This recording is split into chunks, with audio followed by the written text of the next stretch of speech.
live stream video. I'm gonna jump right into some bite down boxing very quickly and get on off of here. I'm just looking at what's going on with Devin Haney, and I just really want to encourage the young man, the young man, more so the young man than the fighter and the WBC lightweight champion. Um, he's up against it in terms of getting this fight with Ryan Garcia, who has options, maybe better options business wise. Um, and then also with settling the situation with Teofimo Lopez, who Mauricio Suleiman, the WBC Prez, has come out and said is the lightweight champion or undisputed champion. And Devin can't win all of these battles. Um, I saw where Teofimo Lopez came out and said, he made some comments about, and I started to get the audio, but he made some comments about Devin Haney not being able to speak, not being able to talk. And I've noticed that about Devin. He doesn't stutter, but and he's young. I credited Teofimo Lopez in the lead up to his fight with Vasily Lomachenko that he's doing a lot of media. He's selling the fight. He's answering all the questions. He's on every platform, and he did a great job, and that showed a lot of maturity. It helped with his exposure, raising his profile, so on and so forth. And I think Devin, you know, one thing that I hate that I'm seeing, and it's misinformation, and it's misleading people. But for the people out there that say that Devin is fighting on a mobile app, that's just patently untrue. And this is the problem. This is the zone's problem. This is Eddie Hearn's problem. Devin is not fighting on a mobile app. You are not restricted to downloading your the zone onto your phone. The zone is a streaming app. So the people that are running with that and kind of diminishing and marginalizing Devin Haney, it is what it is. I mean, some people will believe anything because they like the person that's telling them that.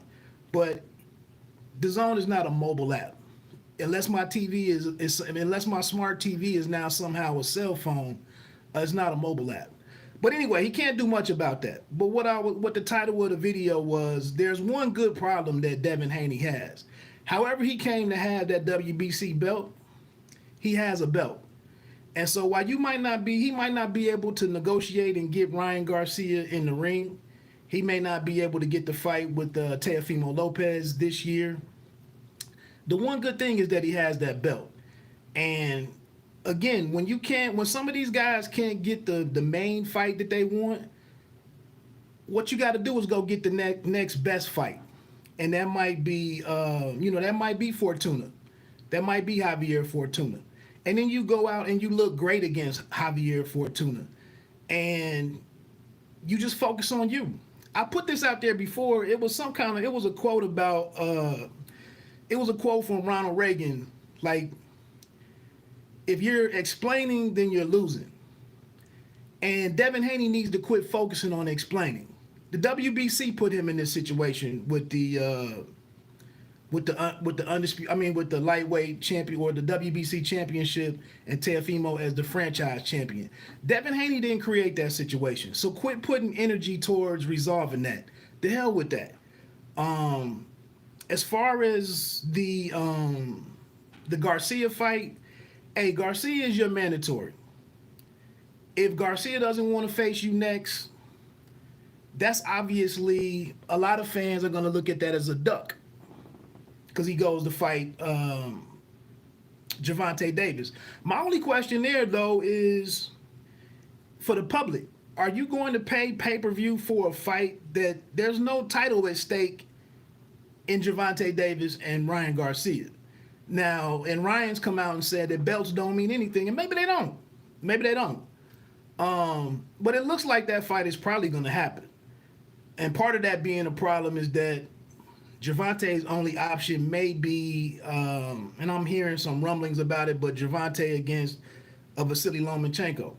How does that happen? How can you make that a pay-per-view or a great event with Lomachenko coming off of a loss? So would they do that down at 130 and make that the way to market that fight? But then that's kind of a hard sell anyway.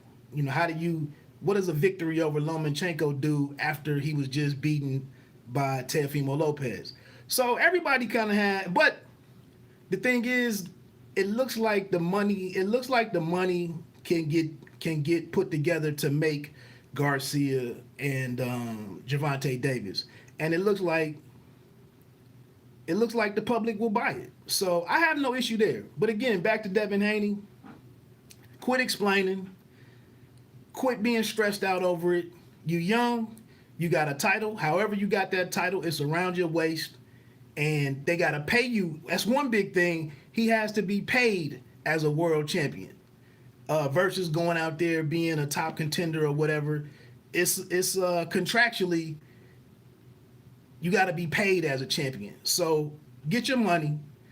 Press Eddie Hearn, and his father to work together to get viable opponents. And just do what you got to do and win. And if you can win convincingly, and all of this stuff will sort itself out. And at some point in time, people got to come see you. Like, again, you have a world title. Other fighters are they aspire to be a world champion. They got to come through you to do it. So just hold on to your belt and just wait it out. You can't, all he can do is control what he can control, but quit explaining. And that's pretty much it. Garcia with Gervonta Davis, however we want to look at it, whether you want to play racial politics or demographics or whether you want to interject race in this thing or not, Ryan Garcia has a built-in plus for him, and that he's been able to go out and that's part of the thing with him. Like, nobody is really trying to tear Ryan Garcia down. And this is kind of just my opinion, but nobody is like really trying to tear him down.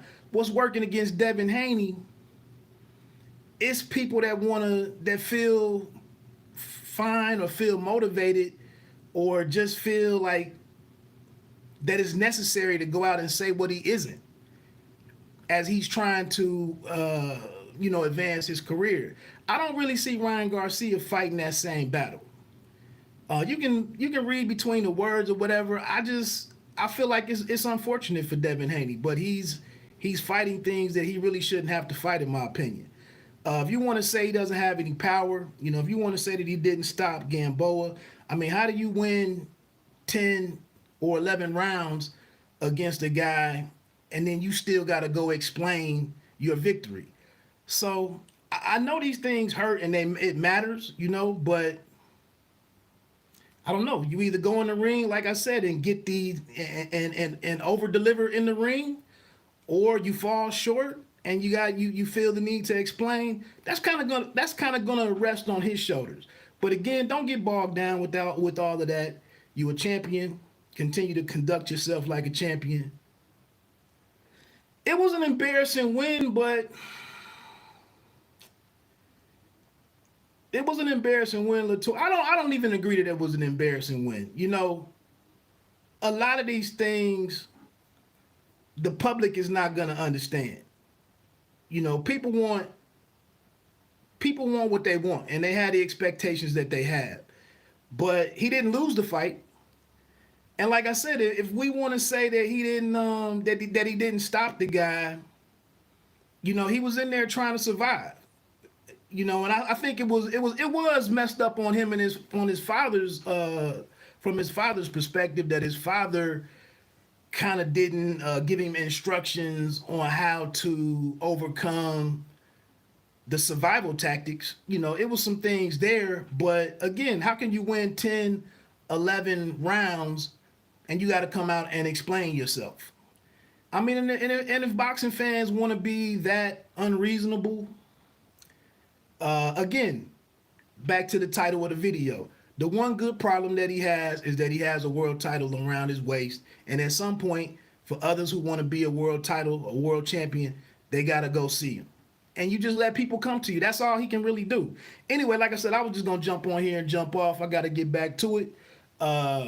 Do me a favor, though. Check out the 2 interviews that I did over the weekend. It's a really, really good fight coming up between a pair of undefeated super bantamweights on January 23rd. It'll be the co-main event to WBO super bantamweight champion Angelo Leo against the IBO super bantamweight champion Stephen Fulton. That's going to be a really competitive fight, a really good fight. And then, like I said, in the co-main event will be Vic Pasillas versus Rais Salim. I just had both of those cats on. Really got to know them. A lot of personality, great backstories, interesting guys. It's going to be a hell of a fight. Check those 2 interviews out and support the channel. Let me get on out of here. What did you just say? It was a showcase fight. Like I said, you have your point of view. I kind of have my point of view. I understand what you're saying. I really can't argue that, other than, I don't know if Gamboa, even as old as he is and whatnot, I don't really know if that's a showcase fight. I mean, it was Haney's first fight or only fight of 2020, I believe. I mean, you got to factor in ring rust. You got to factor in that it was a weird year for everybody. Guys were just trying to work. Like I said, nobody has time to understand anything. You don't want to understand anything. You just want what you want. That's fine. He's just wasting his time trying to explain it to Latoris Harrison, to Reggie Woodson, to this fan over here, to that fan over there. He got 1 million people to please. So you just gotta control what you can control. Keep your belt. Be a champion. Make the best fight possible in your next move and come out victorious. You in the same boat with Demetrius Andrade. Welcome to the club. I'm out of here. Bite Down Boxing. Don't let them count you out. Peace.